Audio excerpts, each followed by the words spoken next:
એક ખૂબ જ વિશાળ અને સુંદર જંગલ હતું. એ જંગલમાં એક ઊંટભાઈ અને એક શિયાળભાઈ રહેતા હતા. ઊંટ અને શિયાળ બંને એકબીજાના ખૂબ જ સારા મિત્ર હતા. બંને મિત્ર સાથે મળી અને રોજ પોતાનો આખા જંગલમાંથી ખોરાક શોધે. એક દિવસ શિયાળભાઈને મીઠી મીઠી શેરડી ખાવાનું મન થયું. એણે વિચાર કર્યો કે ચાલ આ વાત હું ઊંટને જઈને કહું. મિત્ર, આજે આપણે ગામના ખેતરમાં જઈ અને મીઠી મીઠી શેરડી ખાવા જઈએ તો? ઊંટ કહે, હા હા, કેમ નહીં, મને પણ મીઠી મીઠી શેરડી ખાવાનું ખૂબ જ મન થાય છે. જેવી રીતે તું કહે છે એવી રીતે શેરડી ખાવા માટે ગામના ખેતરમાં જવું પડશે અને ગામ સુધી પહોંચવા માટે રસ્તામાં નદી આવશે. તો એ નદીને પાર કરવા માટે તું મારી પીઠ પર બેસી જાજે, એટલે આપણે સરળતાથી નદી પાર કરી લેશું.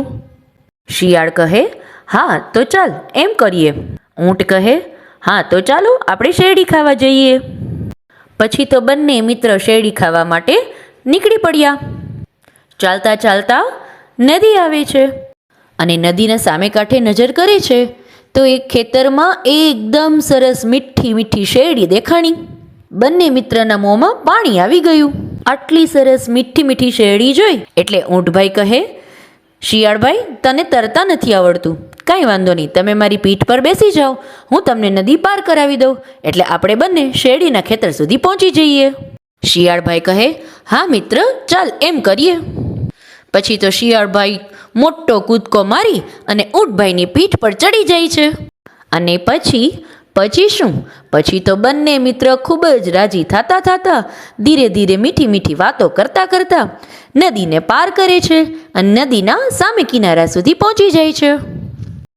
બંને મિત્ર નદી પાર કરી અને ખેતર સુધી પહોંચે છે. ખેતરમાં મીઠી મીઠી શેરડી જોઈ અને બંનેના મોંમાં પાણી આવી જાય છે, ખૂબ જ રાજી થઈ જાય છે. ખેતરમાંની મીઠી મીઠી શેરડી ખાવા માટે આજુબાજુ નજર કરે છે કે ખેતરનો રખેવાળ તો સૂતો છે. એટલે ઊંટ કહે, ચાલો શિયાળભાઈ, આપણે ખેતરમાં શેરડી ખાવા જઈએ, પણ તમે છાના માના શેરડી ખાઈ લેજો, કોઈ અવાજ ન કરતા, નહીંતર ખેતરનો માલિક જાગી જશે તો આપણે બંનેને ખૂબ જ માર પડશે. એટલે શિયાળભાઈ કહે, હા હા મિત્ર, હું એમ જ કરીશ. પછી બંને મિત્ર સાથે ખેતરમાં જઈ અને મસ્ત મસ્ત મીઠી મીઠી શેરડી ખાવા લાગ્યા. થોડી વાર થઈ તો શિયાળભાઈનું પેટ ભરાઈ ગયું એટલે એને એક મીઠું મધુર ગીત ગાવાનું મન થયું. શિયાળ કહે, ઊંટભાઈ, મને આટલી મીઠી શેરડી ખાઈ અને એક સુંદર ગીત ગાવાનું મન થાય છે. ઊંટ કહે, અરે ના ભાઈ ના, તું ગીત ના ગાજે, નહીં તો ખેતરનો માલિક આવી જશે તો આપણે બંનેને માર પડશે. પણ શિયાળભાઈ તો માન્યા નહીં. એને તો ગીત ગાવાનું મન થયું હતું એટલે એણે તો ગીત ગાવાનું શરૂ કર્યું.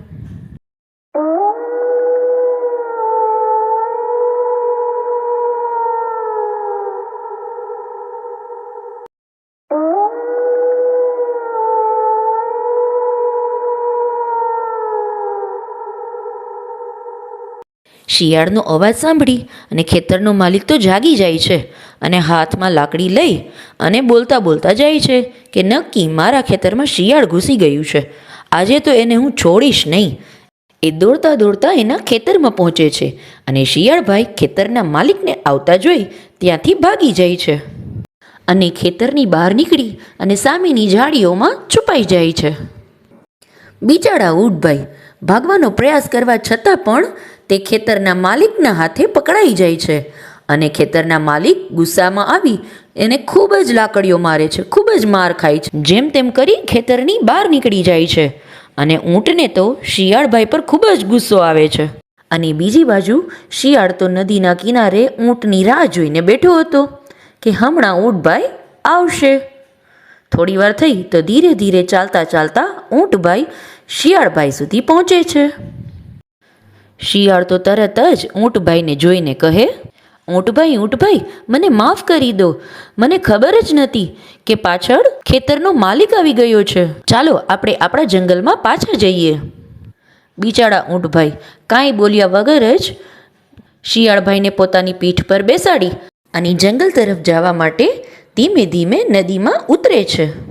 અને ધીમે ધીમે ઊંટભાઈ એક કિનારાથી બીજા કિનારે પહોંચવા માટે ચાલે છે.